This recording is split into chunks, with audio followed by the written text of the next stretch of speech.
I wake before the sun touches the east wall and check the charge controller first. The screen gives me yesterday's totals and today's trickle. The panels will do better once the light clears the taller buildings to my right. I log the number in the notebook because the habit keeps my head straight. The inverter hums under the workbench. The refrigerator I turned into a root cellar stays cold with frozen bottles from last week's overnight drop. I open the hatch door, step onto the roof, and breathe smoke that tastes like burned plaster and plastic. Somewhere south, a grocery store burned through the night. I smooth the plastic on the rain collectors and tap the drum. It rings full and dull. Good. I will filter a batch before noon. The city used to wake in waves. Bus breaks, trash trucks, 1,000 doors. The low chorus of traffic before coffee. Now the first sounds are 2 streets over. A generator sputtering in short bursts from the building with the glass penthouse. He throttles it to charge a bank, kills it to hide, and starts again when the draw dips. I do the math and keep my panels. Fuel attracts attention. The police scanner on my hip whispers through the clipped antenna. It loops the same dead loop and then stutters into live voices. Signal 100 still in effect. The dispatcher sounds tired. Patrol units call out cross streets and then fall off mid-sentence. No one asks about meals. No one asks about relief. I take the 2-gallon jug and run it through the gravity filter into the steel pot. The water hits the base with the hollow sound I have learned to trust. While it works, I set a trap cam on the stairwell door and crack it open an inch. The hallway below is lit by my emergency bulbs on a 12-volt line. The old landlord never cared for maintenance, so I did my own. Before the city fell apart, I had already closed the trash chute and added steel to the back door. I lift the radio mic and roll through the shortwave. Static smooth as a fan. Then a human voice cuts through at 7.305 megahertz. A man repeats a weather report from 2 days ago and then asks for a check-in from anyone in range. I key up and give call sign and location. The reply is a single word. Copy. Then he goes silent for a full minute. He returns with a cautious request. Advise status. Any hospital traffic? I tell him the big hospital went dark on the second night. The backup plant ran, then failed, then started again. I saw a helicopter leave at dusk, and it did not come back. I hear voices below and kill the mic. The camera shows Anna from floor 10. She grips a plastic tote by the handles and knocks her elbow against the door. I let her in and bolt it again. She has a child with her today. The boy's hair stands in random spikes, and he presses his mouth into a thin line when he sees the roof. We boiled like you said, she says. I can smell the bleach before she opens the tote. She used too much, but the water is clean. I decant half into my drum, write down the number, and return extra tablets for her kit. In exchange, she hands me a bag of screws and a real treasure, a roll of black plastic wrap still in its box. From the dentist on 7, she says. He moved out last night. He left the door open and a note.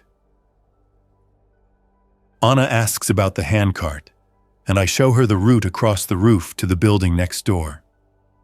The gap is only 5 feet, and the ladder bridge is braced with angle iron and plywood. We can cross if we keep the weight centered and do not carry too much at once. The next building's roof has a cistern. We agreed to share the water because they have 6 people and we have 11, and because I want a reason for both buildings to keep each other alive. On the alley side, a cluster of infected stands in a quiet group around a burned-out car. The group does not move until something shifts in the street. Then heads turn in small, shaky arcs, as if memory runs on a slow tape. A woman in a red coat tries to cross behind them with a cart. She sees the group, checks for distance, and quietly chooses a different path. She redirects toward the wide avenue and vanishes behind a bus. I hand Anna a set of zip ties and point at the parapet. "Flag line," I say. She nods. She fastens bright cloth along the run so a kid cannot mistake the edge. The boy asks me about the garden. I show him the basil in the planters, the lettuce in the trays, and the deep box with potatoes. The tomatoes are in a cage made from rebar and EMT conduit, anchored against wind. I planted them too late, but they still give me green fruit that will ripen in paper bags in the stairwell. The boy asks if the tomatoes taste sweet. I say yes and offer him one. He looks to his mother and she nods slow. He takes it with both hands and holds it like a small animal. He puts it in his pocket to save it. He thanks me without lifting his head. By 8:15, the sun clears the high-rise on the east side, and the charge controller display climbs in steady numbers. I unplug the laptop to save the inverter from a surge. The scanner cracks with a rush of static and then a hurried voice. "Unit 31 at 9th and Mercer, requesting immediate assistance. Crowd in the street." A second unit answers. Their crosstalk overlaps and then cuts off, as if someone turned a knob. The channel falls back to silence, and the dispatch repeats the procedural warning. All frequencies remain restricted. No response available. I key the handheld to the building net. "Check in. Anyone awake?" Miguel from 11 answers at once. Hannah on 9 answers, but her voice shakes. She caught a man on the fire stairs at 3 in the morning. He reached through the railing for her wrist.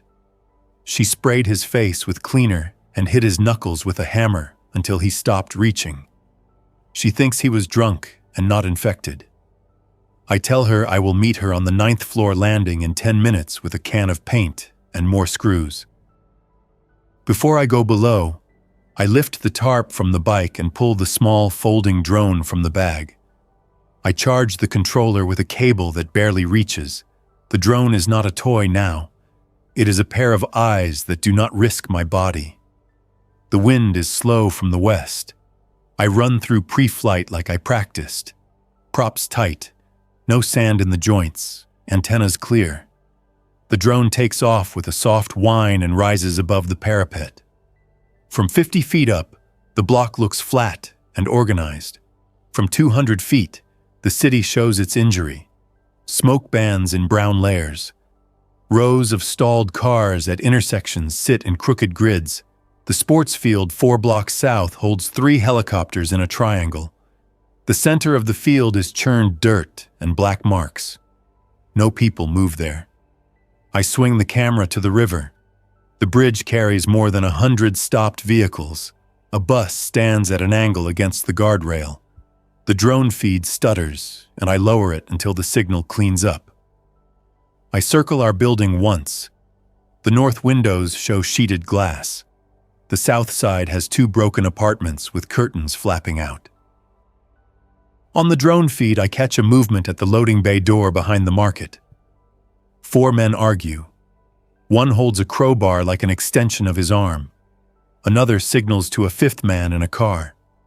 The 5th man leans his head out to listen and keeps one hand on the wheel. He wears a bright sports jersey with a number. I take a screen capture. I label the image with time and place. I have done this since day 2. The men give up on the market door and walk toward my block. I land the drone and fold the arms. Then I go downstairs with the paint. On 9, Hannah meets me with the hammer still in her hand. She laughs once when she sees the paint, and then catches herself as if laughter might cost her ration. "We mark the steps here," I say. Bright stripe at each landing. No one missteps in the dark. She sets the hammer down and opens the paint. I hold the paint cup while she cuts a line with the brush. The smell fills the tight landing and drifts up and down the stair tower. We both listen for movement. None comes. I ask her about food, and she says her cousin on 7 gave her a sack of rice. She has a child, so I trade her a jar of peanut butter for 2 cups of rice without saying the words charity or share. She asks about the roof and if the tomatoes survived last night's wind. Yes, I say. Tie them today anyway. We anchor a plank across the rail where the drunk man reached. We do it quietly and with the kind of speed born from repetition. On my way up, I stop at 11. Miguel has the building map spread on his kitchen island. He used to install windows in high-rises and knows more than I do about glass, locks, and hinges. He points at the service elevator shaft and the crawl space on the mechanical level. He shows me a problem I had ignored. The old elevator door on the sidewalk level has a panel we did not reinforce. We blocked the lobby door, but not the service bay. The men I saw at the market will find it. Miguel has 2 metal studs and a set of self-tapping screws. We agree to fix it before noon. I do not ask him to come. He says he is coming anyway and picks up his pry bar. On the way back to the roof, I pass Anna on 10. She has her hands in a sink, washing beans. The boy sits on a stool with a book. The book is open to a page about whales. He traces an outline with 1 finger without looking down at it. At the top of the stairs, I hear the choppy cough of a distant generator starting again. I check the camera aimed at the street. The 4 men from the market approach, plus the driver. They walk loosely but scan windows. 2 carry backpacks that look heavy. 1 swings a chain through the air once and then lets it hang. I send a quick note to the next building through our wire link. 5 men approaching from south. Do not show. The neighbor replies with a single word. Seen. Miguel meets me on the ground floor with the studs over his shoulder. We move through the hallway behind the laundry and stop at the service corridor. The old door is steel with a weak frame. The latch is good, but the hinges are on the wrong side for our purposes. Miguel pulls the hinge pins, and we swing the door and plate inward, then set it back with brackets so it opens from our side only. He runs the screws in with a cordless, conserving the battery by squeezing in slow pulses. The drill chuck skips and echoes in the shaft. We both stop and listen. Footsteps cross the sidewalk above us. A voice says, "Check around back." We kill the drill and press to the cinder block like kids hiding under a table. A pair of shoes passes the gap at the top of the service stairs. The shoes stop. Another voice calls from the alley and the shoes move on. We finish the hinge plates and add a second latch backed by a steel angle. The new door closes with a deeper sound. We both feel it through our hands. I mark the location on the map for the building net. Before we climb, Miguel puts his ear to the metal and breathes once to calm himself. I know what he is listening for. The living have a rhythm when they move. The infected move in a way that does not match anything you learn on a normal day. He hears nothing. He nods and puts the drill in his pack, and we leave without speaking. Back upstairs, the charge controller shows a steady feed. I switch the fridge on for 1 hour to keep the temperature safely low and make a small pot of rice with tinned carrots. Anna and the boy return with empty containers. I fill them with filtered water, and we split a square of chocolate. She closes her eyes when she tastes it, and then opens them at once as if she has to stay alert even when she eats. She tells me about a message she heard last night on a wide band near the weather station. The voice was clear and calm. A man with an even tone and a tight script. He asked survivors not to seek shelter at the stadium. He said the military had withdrawn and then repeated his message in Spanish. He did not give a call sign. At 11:30, I put on the rig for the rappel line. It is not a full set of gear. It is a waist belt and a figure 8 and a rope rated for more weight than I will ever carry. I drop the line to the 6th floor because the windows on 7 are messed up, and I need the 6th floor balcony to set a pulley for the rain barrel. The rope over the parapet makes a dry hiss that feels very loud. I clip in, test weight, and go over. The wall warms my shoulder where the sun hits it.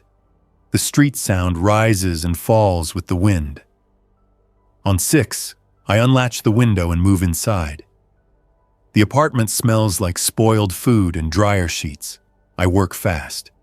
I mount the pulley on the steel balcony post, tie a bowline, and run the line back up. With the pulley in place, the barrel runs smoother. I haul 2 up to the roof and dump them into the big drum. As I work, I see the 5 men again at the corner. They decide something and step into the wide street. A 6th man steps from the side door of the thrift store and follows. I memorize his face. A scar from ear to jaw, no hat, no pack. He carries his hands low and open. The men do not look up. Good. I do not move. Good. They pass my building and stop at the glass-fronted pharmacy next to the laundromat. The glass is cracked, but still strong. One man taps it with the crowbar. The chain swinger keeps watch with his chin up and eyes half closed. I reach for the emergency horn and stop. The sound will bring more infected into the street and maybe end the problem fast. It will also bring the crowd toward the laundromat, where Mrs. Park lives behind a barricade of washers and dryer doors. She is 80 years old and does not move quickly.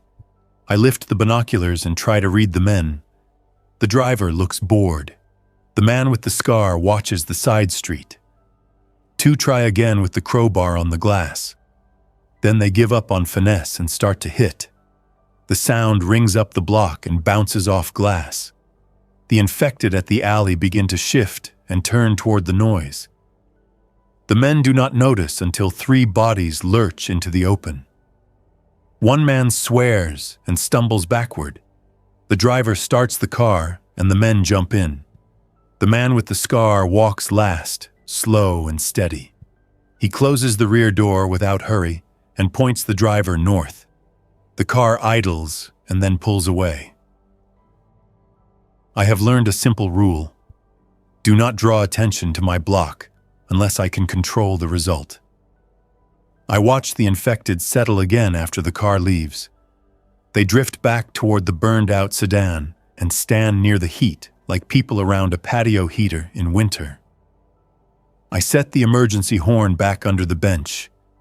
I pull the tarp over the bicycle. I do not let my mind rehearse the wrong version of what might have happened. I stand and count the panels again. I check the bolts on the garden cages again. I tighten the guy line on the radio mast and log the time again. Around noon, the building across the alley signals for water. He flashes a mirror 3 times and holds a white towel over the parapet. I nod and roll the ladder bridge into place. 2 men cross. One is my age with careful hands. The other is his father, judging by the same eyes and the same jawline set in stubborn calm. The younger one offers a roll of copper wire and a battery in trade. The older one asks if we can move 3 people from his building into ours. They have a gas leak. I hesitate because every new person sets the balance off center. The older man senses my weight shift and nods once, as if he already knows the answer, and does not hold it against me. He says he will manage it on his side. I give him 6 jugs of water and some coffee. He nods again and tightens the strap on his pack. "Watch the south," he says. "We saw a pickup with a plow blade on the front. The driver pushed a car to make a gap." The radio at 7.305 megahertz comes alive again with the same calm voice. He reads a list of neighborhoods that should shelter in place. He gives advice on apartment fires. He explains that a wet towel on a hot doorknob is not a test, but it buys time. He says sound discipline matters because the infected use sound the way a dog uses a whistle. His voice quivers once, just a fraction, then steadies. He asks for calm. He asks for small plans. He speaks like a man with a list, and I respect that. I ask for a repeat on the gas warning. He gives it, then asks for my building status. I say we are holding and have water. He says to avoid any public aid stations near the river. He does not offer a reason. He signs off. I look at the river through the binoculars. A small boat moves under the bridge with 6 people inside. The motor leaves a line across the surface. No one waves. The afternoon heat pulls smell from the asphalt. I can taste it on the back of my tongue. Clouds build fast and dark to the west. Thunder follows far behind, like a heavy truck several blocks away. I pull the black plastic wrap out and use it to seal the greenhouse frame against wind. The plastic stretches and snaps tight. The garden looks like a collection of box kites. I check the rain tarps and weigh the corners with bricks. The city has quiet hours now. Noon is 1. You can walk then if you have to. You can talk then if you must. After 3, the streets feel different. The shadows stretch long and make windows into mirrors. People who are out in those hours are looking for something specific and will follow through. At 2:05, a voice calls from below. A woman stands at the base of the gate in the alley. She wears a backpack with one broken strap tied in a knot. Her arms are too thin. She calls out names, not mine, as if she hopes a friend lives here. She waits and then tries again with a different name. Miguel appears at the window above the gate and calls down to her to move on. She asks for water and then asks for pain pills. She does not look up until I lean over the parapet. Her face brightens when she sees me, not because she knows me, but because someone is alive. I tell her to wait. Miguel shakes his head, then nods, then shrugs in a way that says this is my call, and he will support it either way. I do not open the gate. I drop a mesh bag with 2 bottles and a small tube of aspirin. The bag hits the pavement. She thanks me, and her voice breaks. She says she has been walking since last night. She asks if anyone is at the hospital. I say no. She asks which way to the river. I point. She says thank you again and goes. I watch her until she rounds the corner. Then I watch the corner for 10 more minutes. At 3 o'clock sharp, the men with the crowbar return. This time they bring more. I count 8. The driver with the jersey is not in the car. He walks with them and carries a machete in a loose hand. The man with the scar looks toward my roof again. He stares, then looks away, then looks again. He does not lift his hand to shield his eyes, but his head tilts by a degree. He knows something is here. I dial Miguel and speak 2 words. Coming south. He says he sees them from 11. I contact the neighbor across the alley. The reply is instant. We will not engage unless they enter. Good. We go quiet up and down the block. Doors close, windows shade. The street shifts into a stage with sets but no actors. The men split at the corner. 3 take the alley. 5 continue toward the front entrance. Miguel and I meet at the stair landing above the lobby with the steel grate and the 2x4s. We push the final plank into place and slide the bolt. I shut down the hallway lights and turn on the small motion sensor that flashes. Flashing looks like a trap. Solid light looks like a promise. Promises cost more than we can pay today. The men test the front door. The crowbar scrapes the frame. The steel holds. One man drops to his knees and tries to see under the door. He says something too low to hear. I pick up the radio and speak into the building net. Do not show. Let them read it as empty. Hannah replies from 9 that she and her cousin are in the bathroom with a single candle. I tell her to put water in the tub and then set the phone aside. From the alley, the first crash hits the service door we fixed. The sound moves up the shaft like a mallet on a bell. Miguel smiles without humor. He taps the hinge with his finger. "Good work," he whispers. The second crash is weaker. The third is a kick without conviction. Then the sound stops. A voice says, "It's solid." Another voice says, "Try the window above the laundry." I move to the laundry office and pull the security monitor feed from the 2 cameras I kept alive with a separate battery. The alley view shows a man on another's shoulders. He tries the window. He fails. He uses a blade to pry. The frame gives half an inch and then snaps back. The man loses his balance and slaps the shoulder below him. The lower man swears. The man with the scar does not move to help. He angles his face up at the camera and blinks slow. Here is where an urban prepper learns the real lesson. It is not the gear.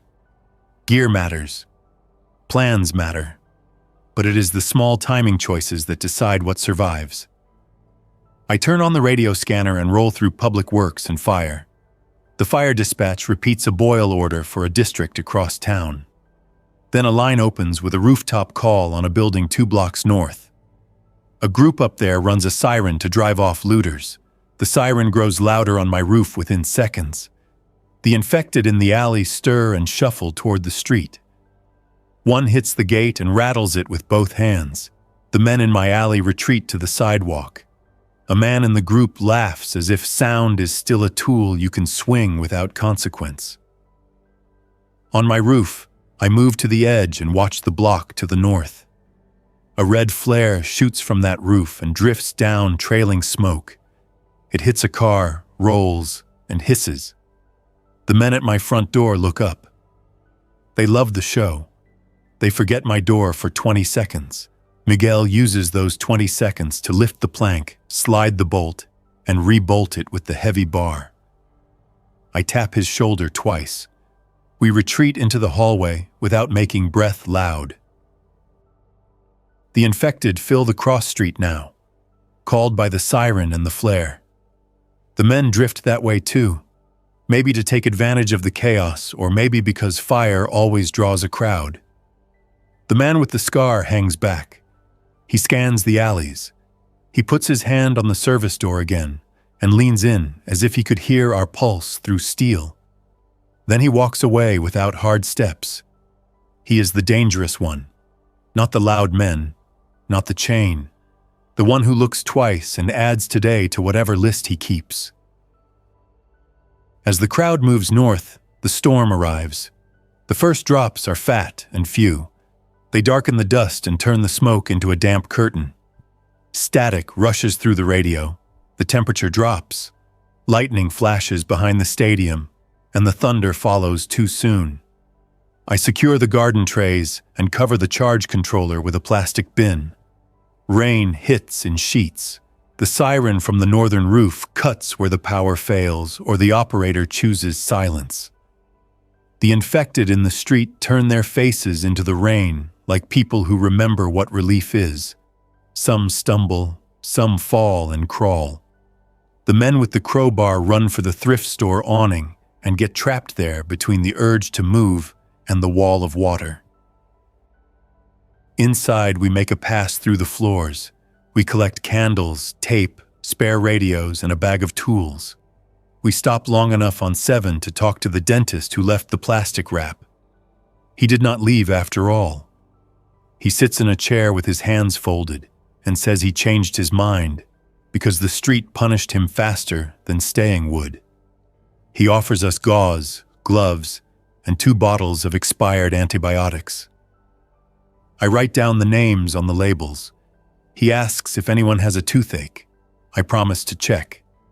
He smiles without showing his teeth. At 5:10, the power returns on my inverter, and with it the refrigerator. I move the milk into the cold and feel better than I should. Small winds keep the engine running. I boil a pot of water and pour it over instant coffee. I drink it black because the powdered creamer ran out 2 days ago. The rain slows, then stops. The street drains into the gutters and carries wrappers and leaves and one shoe. I can hear the river now as if it grew larger. Maybe it did. The low places will flood by morning.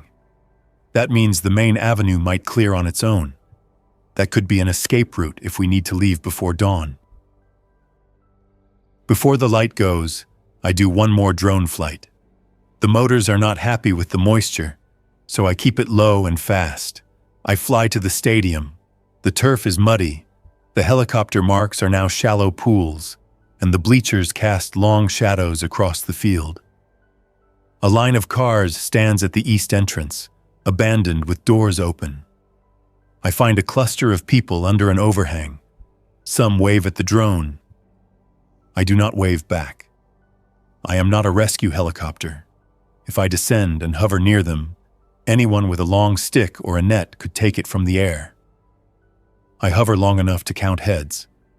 12, possibly more in the interior. I do not see uniforms. I do not see medical gear. I see an empty water cooler on its side. I mark the location on my map and head home. The evening settles with a clean smell from the rain and a thin ash scent that rides under it. I set up the battery lanterns on low and check the tripwires at each stair. These are not the movie kind. They are simple, low, and loud. A can with bolts and washers hangs from a string and will crash to the floor if someone bumps the line. On floor 8, I add a second line because the wall bumps out and makes a pocket where a person could hide. On floor 12, I tie the string to the mop bucket with wheels so it will roll and make more noise. Anna stops me on the landing and asks if the boy can sleep on the roof under the greenhouse because he likes the sound of rain on plastic. I say no because the wind is picking up again and because the roof has too many edges. She nods without argument and goes back to 10. At 7:40, a cylinder hits the far side of the roof and spins. Smoke pours from the nozzle. I kick it toward the parapet and it bounces once and drops into the alley. A second cylinder follows and rolls to a stop near the garden. The smoke is white and bitter. It is not a firework. I tip the barrel over it and the smoke packs inside. I drag the barrel to the edge and slide the cylinder out into the rain gutter, where the water cools it and carries the residue to the downspout. I peek over the edge. The man with the scar stands on the fire escape of the building across the street. The ladder does not reach far enough to cross. He knows that. He does not need to cross. He lifts a flashlight and flashes it in slow beats, not at me but at someone in the alley. He is marking a point. I call Miguel and say, "North fire escape, scar man with light." Miguel says he is on the way up with a metal rake. I say to bring the fire extinguisher instead. He laughs once at that, but follows the instruction. The first sound on the stair is not his step. It is the can I tied at knee height. The can crashes down. The second sound is a curse from a stranger. The third is a series of quick steps of someone who knows he is discovered and wants to close distance before it matters. I point the extinguisher at the stair mouth. The man turns the corner and runs into a white blast at arm's length. He staggers, coughs, and turns a tight circle by reflex. Miguel arrives on the run and hits the man's shins with the rake. The man falls hard, scrambles, and slides back down the step. He drops a short pry bar, and it rings. He leaves it there and vanishes into the stairwell darkness. We do not chase. We hold. We listen. Steps echo below, then stop. A door closes. I picture him limping into a hall and cursing us to the empty room. I pick up the pry bar and put it in the toolbox. Tools do not care who owns them. The smoke from the cylinder clears. The roof smells like a chemical classroom and wet soil. Miguel asks if we should call the neighbor. I say yes, and he taps the code on the wire. The neighbor answers with 2 short clicks. We describe what we saw. He says 2 men are on his fire escape too. He says one holds a grappling hook. I tell him to use the hose from the cistern. He says his son is already unwinding it. I hear a cheer from that side of the alley and picture two men slipping on water and dropping the hook. I do not smile, but I keep the image. By 8:30, the street quiets, except for a distant car alarm that chirps in a slow pattern. The generator at the glass penthouse runs again, and then dies. I check the charge controller and switch the inverter off. The battery sits at a safe number for the night. I cut a pepper from the garden and slice it into thin strips to stretch the taste. I eat it with rice, salt, and a spoonful of beans. I count the jars on the shelf. I count the rolls of tape. I count the small propane canisters and think of the next 3 months in a series of small meals. The rain starts again and the sound helps for a while. I do one last radio scan. On the lower bands, a Spanish voice recites prayers mixed with road information. On the upper bands, a woman reads from a list of names and locations, as if she is building a map of people who are still here. I give my call sign. She repeats it back and asks 3 questions: water, power, security. I answer in order. She asks if anyone has a generator with a propane feed and a spare regulator. She wants to get a clinic up on low power. I do not, but I offer wire, lights, and a battery. She says thank you, then asks if I have seen anyone in uniform. I answer honestly, not for 2 days. She goes quiet and then says, "Hold if you can." The radio drifts to static and a far station with music too weak to identify. The first real strike comes after 10 o'clock. I hear the chain first as it brushes metal on the fire escape. Then a soft thump at the edge of the roof. The hook catches the parapet and bites. I move toward it. Miguel, who cannot sleep, appears at my shoulder. We do not look at each other. We do not need to. He grabs the rope with both hands and hauls upward in a fast rhythm that makes the man below think he is winning. Then Miguel lets go. The man falls the short distance he has climbed and loses his grip. The rope goes slack. I drag the hook across the roof and drop it into a bucket. Someone below whispers my name in a voice that does not belong to anyone I know. I roll the bucket to the far side and lower it to the alley until it is just out of reach. The man jumps for it and misses. 2 infected in the alley turn and notice him. He backs away, then runs. The bucket swings. I pull it back up and set the hook next to the toolbox. A second rope drops at the southwest corner. This time I do not go near it. I set the emergency light behind the parapet and flip it on. The beam shoots outward over the street in a wide fan. The man below does not see me, but he sees the light hit the opposite building and freezes. Light in the wrong place makes people feel exposed. He hesitates long enough for a neighbor to throw a glass bottle from a window. It breaks near his shoulder, and the sound is sharp in the quiet. He retreats. He swears at the window and raises his hand. Then he thinks better of it and disappears into the stair cage. Down on the 4th floor, a can drops on its line and rattles. That is Hannah's landing. I run to the stair, set my feet on the outside of each step to avoid creaks, and move down. Miguel follows. On 4, the hall light is off, but the bathroom door glows at the edges. I hear Hannah whisper through the door. 2 in the hall, 1 with a bat. I set the extinguisher on the floor and hand Miguel the rake. I tap once on the door frame to let Hannah know where we are. I slide forward on my heels until I can see the hall. The first man faces away, listening at a door. The second faces toward me but watches the floor, not the stair. I toss a short socket down the hall. It clinks near the elevator. Both heads swing toward the sound. I step into the hall and say, "Leave." My voice is flat. I say it again. "Leave." The man with the bat lifts it an inch and then sets it down.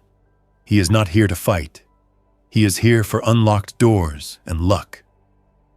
The other man has a knife. He takes 2 steps, stops, thinks, and decides to save his courage for somewhere with fewer unknowns. He backs away. The Batman follows him.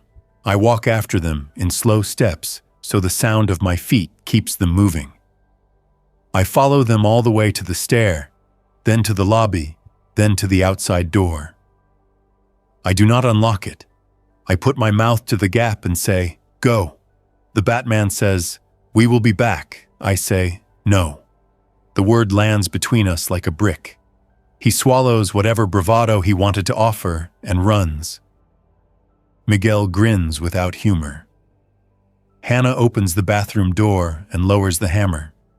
She whispers that her cousin is a mess but unhurt. I tell her the stair lines worked and the building holds. She nods and goes back inside. As we climb to the roof, the building feels like an animal that is awake and listening. I hate that image even as it forms because it is not literal, but I understand why my brain reached for it. The lower floors feel alert. I keep the pieces I can hold and set the rest aside. On the roof, I turn the emergency light off to save the battery. The man with the scar is gone from the fire escape. The rain starts again and scrubs the air. After midnight, the city quiets in a way that is not peace. The distant car alarm dies, and the generator across the way gives up. The storm moves east. Clouds tear and show a slice of the moon. I take off my boots and set them by the hatch. I lie down on the mat and listen through the roof to the humming parts of my system. The inverter ticks. The charge controller beeps once at a threshold. The fridge cycles. I do not sleep.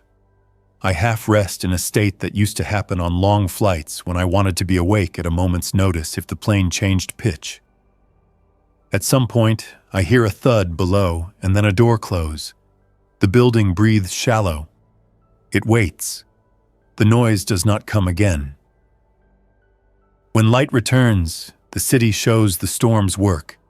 Ash washed into stripes, windstorm trash in piles, the garden cover held, the tarps are intact.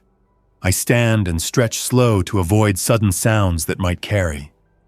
I make instant oats with a chunk of apple. I open the radio. The calm voice with the list is gone.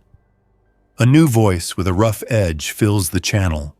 He gives instructions for a convoy that will not pass near us. He warns about bridges. He tells people to avoid towing anything. He is talking to drivers, not rooftop gardens. I turn to the police scanner. A single voice asks if anyone can clear debris from the station driveway. No answer. By 7 o'clock, there is movement again. A line forms 2 blocks away at a van. The van door is open. A man hands out water from cases. The line is orderly at first. Then someone cuts, someone pushes, and someone yells. The man with the water holds up both hands and tries to talk the line back into order. A second man climbs into the van and pulls the doors shut. The line collapses in on itself. The van lurches forward without closing the doors. Half the water falls into the street. People fall with it. The van bounces and surges away. The water on the pavement shines in a way that hurts to see because it solves nothing for anyone who needs it. At 9:10, the man with the scar reappears. He walks alone, hands in pockets, head low. He does not carry the chain or the crowbar or the machete. He stops in the middle of the crosswalk and turns in a slow circle. He studies each building. He looks at mine and holds the look long enough to confirm whatever thought he formed. Then he moves on. He does not write anything down. He does not need to. He is writing a pattern into his own head. I stiffen every latch on the roof. I lay out a second ladder to pull if needed. I take 3 minutes to breathe normally because panic wastes oxygen and logic. By noon, the heat climbs again. The storm left behind a clear sky and a quiet block. The garden breathes wet and then dry in a cycle. The charge controller is happy. I take advantage and run the small surface pump to move water from the lower drum to the upper barrel. The pump makes an insect buzz I hate, so I do it only while the city noise covers it. I watch the street while it runs. The alley holds 4 infected under the balcony where they found shade. One looks at the wall for a long time as if reading it. None of them smell us through the sealed door. I kill the pump and roll the extra hose. Miguel knocks softly at the hatch. He has a small note in his hand. The neighbor across the alley sent it on the wire. The note says this: "We heard a broadcast last night. Evac corridor west at dawn day after tomorrow. Staging near the old water plant. 2 crossings. Heavy observation expected." He underlined the last sentence twice. I read the note again and try to imagine a safe path. There is no safe path. There is only a less unsafe one. The water plant sits at the edge of the industrial district and the river. To reach it from here, we can take the back streets past the school and avoid the wide boulevard. That means more closed spaces. Closed spaces mean ambush risk. The other choice is the boulevard with its line of stalled cars and blind spots under bus shelters. That means long lines of sight and no cover. Both mean noise. Both mean risk of a crowd forming around a single mistake. We need to decide before dark. I call a meeting for the people who live in our 12 floors and actually want to coordinate. I keep it short. I say the word voluntary twice so no one feels trapped. I mark the water plant on a hand-drawn map and put 2 arrows for routes. I say we can hold another 30 days with food and another 60 with water if the rain holds and the roofs do not get ripped up. I say we cannot hold if the men with the crowbar bring 20 friends, or if the man with the scar returns with fire. I admit that we cannot hold against fire. I propose a small group to scout the school route at dusk and return before midnight with a decision. No one argues. No one celebrates. Everyone goes quiet. Quiet means the plan is serious. To hold until dusk, we make small moves. Miguel and I reinforce the stair bar with longer screws. Hannah makes 2 bandages for my kit and a third for hers. Anna packs a bag for the boy with a sweater, socks, and a photo. She does it with neat motions and a straight back. The dentist seals a crate with tape and writes medical in careful letters. He hands me a bottle of antiseptic and takes nothing in return. On 9, a man I barely know argues with his girlfriend about her cat. He wants to leave it. She refuses to go without it. I do not step into this argument. I note it as a risk and move on. At 4:30, I set the drone on the parapet but do not fly. I do not need to advertise our roof. I watch the street with binoculars instead. The block is calmer than yesterday. That often means energy is building somewhere else. The glass penthouse guy sits on a chair near his panels with a rifle on his lap. He is not aiming at anything. He is keeping company with his weapon the way some people keep a mug of coffee in hand. I log the time and the temperature. I stop myself from writing, "It is too quiet." That is a useless note. At sunset, the city turns gold at the edges and then gray. The streetlights try to come on, fail, flicker, then succeed. A few go dark again. I gear up for the scout. I wear clothes that do not catch on nails, boots that do not squeak, and gloves with grip. I carry the small radio on a lanyard. Miguel carries the pry bar. Hannah carries a bag with water and tape. The dentist surprises us by meeting us at the door. He asks to come. He looks fragile but useful. He has steady hands. I say yes and adjust the plan to account for one more person. We exit through the service door at the back and pause in the shadow to let our eyes settle. The alley smells like wet paper and old oil. The 4 infected have moved on. One lies against a brick wall beyond our reach. We do not linger. We head east, then south, then cut west again to circle the block with fewer open lines. The school sits low and square with a chain-link fence around the yard. The gate is open. The yard holds 2 pickup trucks and a stack of chairs. The trucks are empty. The chairs are stacked wrong for a school. Someone used them to make a wall and then abandoned the project. We test the door and find it wedged. The dentist pulls a light from his pocket and shields the lens with his palm. He shines it through the crack and then nods. Inside, the hall is clear. We slip in and move along the lockers. Our footfalls make a hollow boom under the thin tiles. We keep to the rubber strips near the doors where the sound is softer. In the cafeteria, we find a whiteboard with a map of the neighborhood drawn by a fast hand. The map shows a route to the water plant with X marks on 3 corners. The X marks match the places where we saw men yesterday. In the margin, someone wrote, "Avoid the gas station." The board eraser lies on the floor under a chair. I take a photo on the old phone so I can recall it later. We hear a noise from the kitchen and freeze. A rat runs out, stops to look at us, then disappears into a vent. The dentist relaxes, then tenses again at the abrupt realization that a rat means food. He searches the shelves quickly and finds a crate of canned fruit and a case of powdered milk.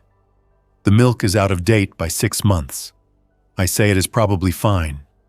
He says it is safe for bread, but not for infants. I do not want to know the story behind that sentence. We leave the school by the west door. The yard opens onto a service street that runs straight to the water plant. Along the way, a row of small warehouses sits empty with doors half open. That is a trap waiting to close.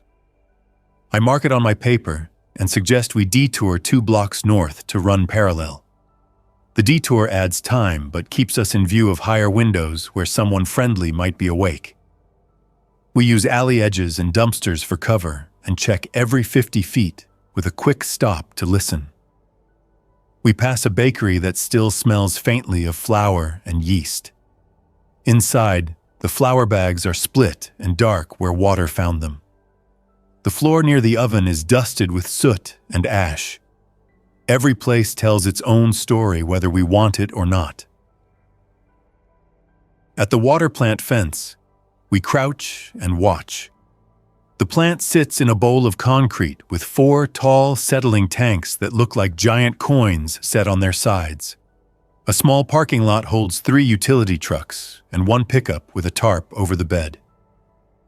2 men sit on a low wall, passing a bottle back and forth. A third sits in the cab of a truck with the door open and 1 foot on the ground. None wears a uniform. One has a radio clipped to his belt. He scratches his stomach and looks bored. Another by the gate points a flashlight into the dark in choppy movements that reveal nerves. I whisper count to 3. Miguel leans in and says we are looking at a checkpoint, not a rescue. I agree. The dentist whispers that his daughter used to live near here. He stops talking and presses his hand to his mouth.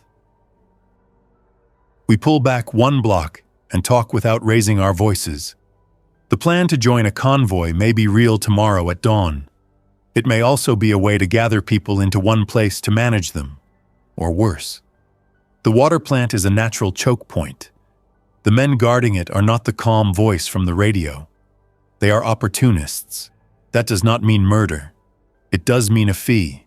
It means separation, because separation is how you control. If we go there at dawn, we risk losing control of our own small group. If we skip it, we choose our own road with the full weight of that decision. On the way back, we cut down a street we did not take before. We move past an apartment building with open windows and curtains wet with rain. A light clicks on in a second-floor unit. A woman looks out and sees us and makes the shape of a question with her hands. I point at our building and trace a square in the air. She nods. She stays behind the glass. I leave a small chalk mark on the curb near her door so I can find it later. We pass the glass penthouse building and see the man asleep in a chair with the rifle across his lap. His face is relaxed in a way that tells me he lived a different life 2 weeks ago. I hope he wakes up before someone decides his gear is loose. Back at our building, we enter through the service door and relatch it. The stair cans rattle a little as we pass.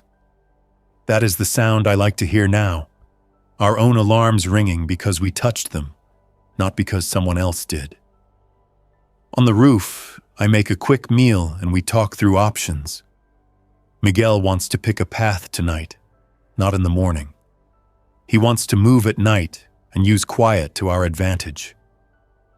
Hannah argues for dawn because we can see more, and because noise attracts less in that first cool hour. The dentist is neutral. He will follow any choice with steady hands. I decide we will leave at first light with 2 routes in mind. We will approach the water plant from the north, just close enough to see if uniformed help is real. If we smell a trick, we turn west and take the long way to the Ridge Road. That road leaves the city through warehouses and a series of small bridges. I go floor to floor and share the plan in simple sentences. We leave at first light. Small packs only. No pets unless they can ride. We move in pairs. If anyone falls, one person helps. The rest keep moving to the next cover and hold there. If we get separated, meet at the west face of the school at 7:30. The man with the cat nods and bundles the animal into a carrier. He looks angry, but he nods. Anna packs the boy's bag again and adds a whistle. She shows him how to use it once and then tells him to keep it in his pocket. Hannah tapes a note to her door with her name and the date. She says if a stranger makes it here later, she wants him to know someone made it out. The last thing I do is write a short note and put it in a jar under the potato box. I write my name, the date, the number of people, and the route choices. I add a few lines that will make sense to someone like me who might find this place and wonder if he is late.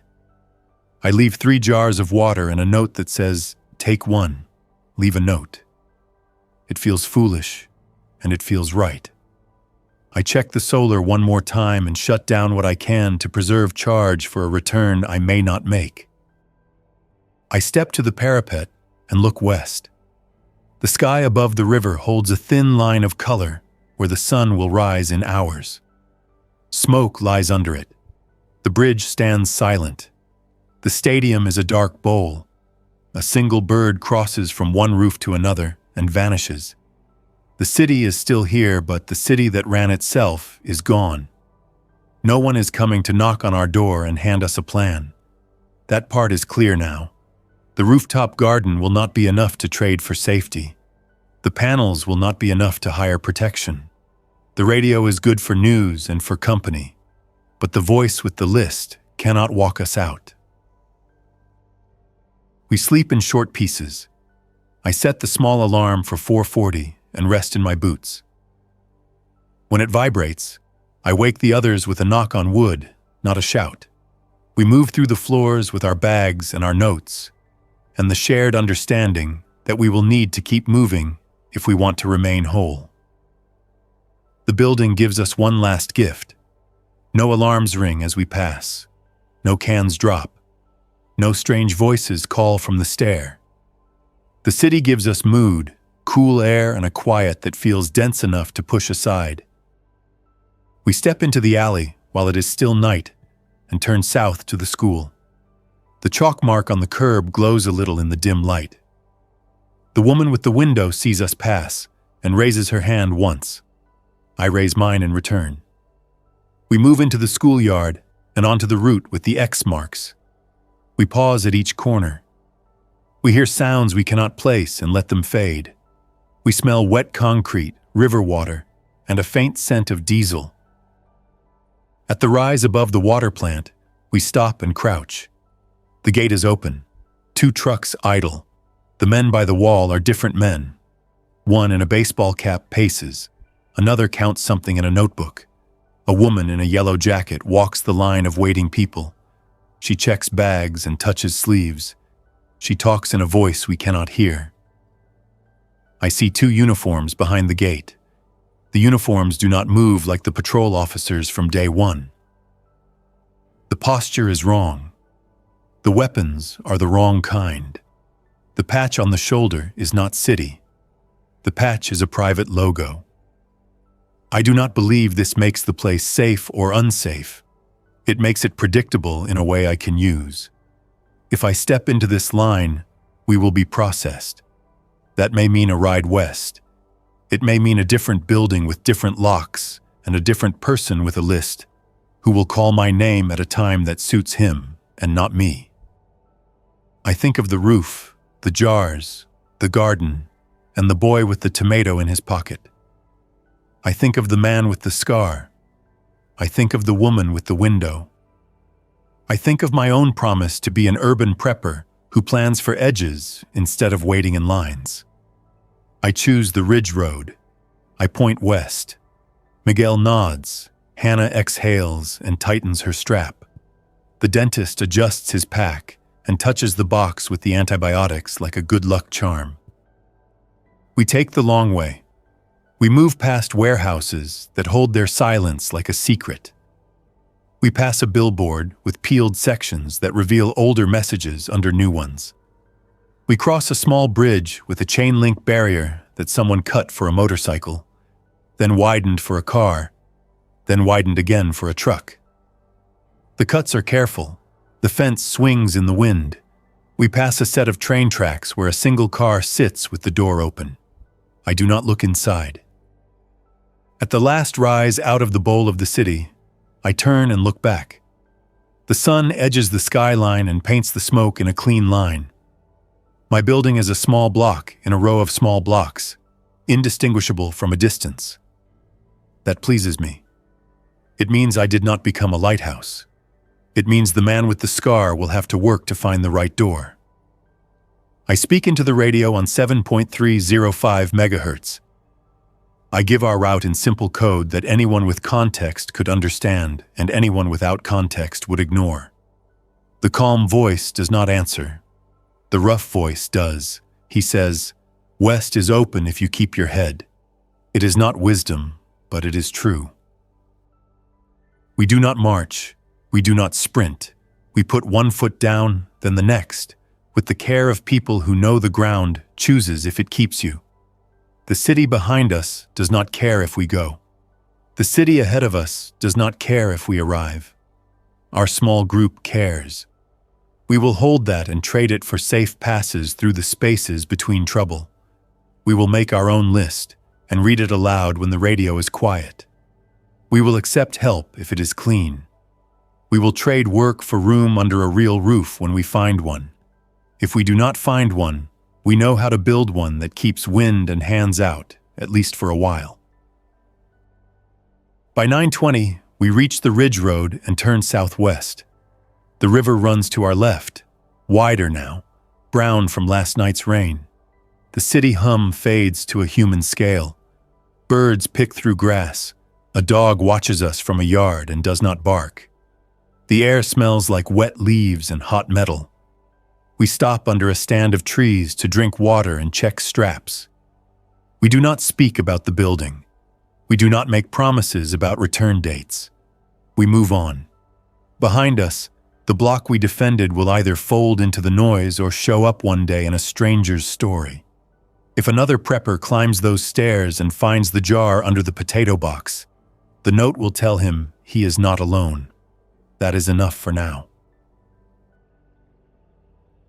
I am an urban prepper who tried to hold a top floor while the city burned. I built a rooftop garden, rigged rain collectors, and read the air for trouble. I learned which sounds belong to the living and which belong to the infected. I learned that no one is coming to save anyone in a way that fits a movie. Help may exist, but it comes at a cost and on someone else's schedule. A building can be a fortress for a while, but a fortress attracts interest, and interest stacks up until it tips. so we moved. We did it early, before a bigger crowd forced our choices into lanes I did not pick. That is the whole point of preparation. Not to win, not to predict every map, just to move before the ground moves you. If you hear this later, mark your corners with paint. Keep your alarms simple. Share water and keep track of numbers.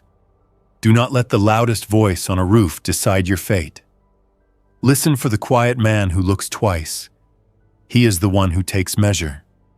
Prepare for him. Prepare for the parts of you that want to wait behind a locked door when action will serve you better. And if you have to leave a place you built by hand, do it with a note for the next person, water in a jar, and a plan you can teach in 5 sentences. We are moving west along the ridge road now. The map looks clear for the next mile. The sun is up and the air is clean. We keep going, not because the road promises anything, but because standing still in the center of a broken city is not a plan at all.